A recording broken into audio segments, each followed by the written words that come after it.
So we're sitting here out in this beautiful place to talk about rocks. It's a very popular place. There's cars driving around. People have learned that this is a very spiritual place. It's where rocks go to die.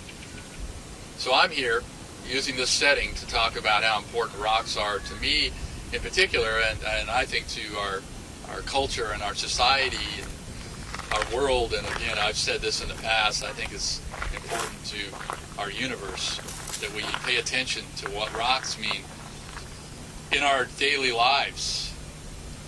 And so you just look through history. Rocks have been everywhere. You go back to Stonehenge, the Rock of Gibraltar. Look at that thing. In American history, Plymouth Rock. I mean, that's the first rock they saw when they got out here. Plymouth. Oh, look, there's a rock. Let's stay here. They knew that a rock was going to keep them safe. And on through American history, Rolling Stones. I mean, okay, they were British, but that just goes to show you that it's across culture. Rolling Stones, they've been around forever. I mean, they'll never die. I would guess. That's what people are saying. They'll never die. They're the Rolling Stones. Rock and roll. Hey, hello. What does that mean? How important rocks are to our culture.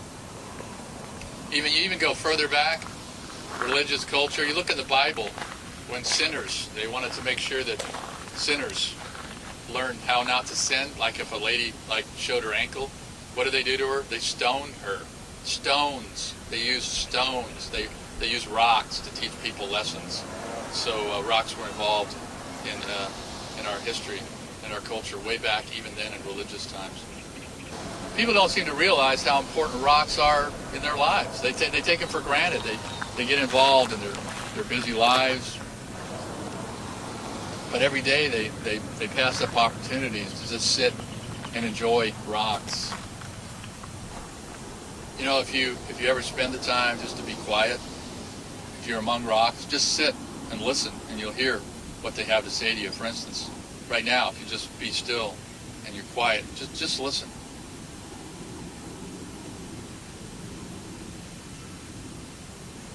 I don't hear anything. Shh.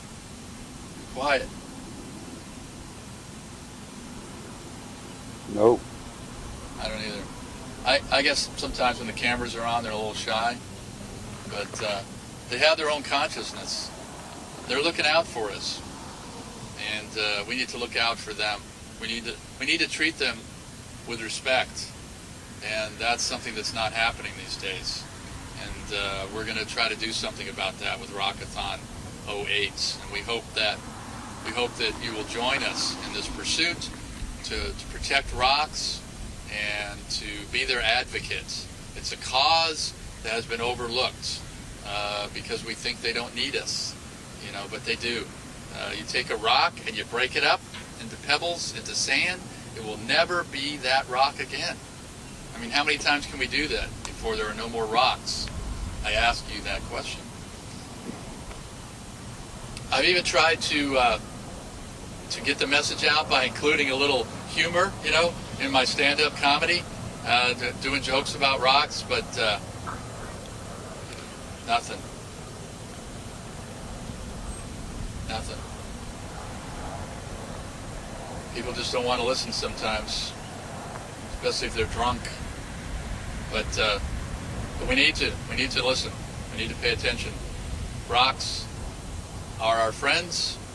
Rocks are people too, and we can't keep rocks in cages. We just can't. We can't do this. This is horrible. You can keep other things in cages, like puppies and kittens. That's okay, but not rocks. Rocks, they need us because they're just defenseless.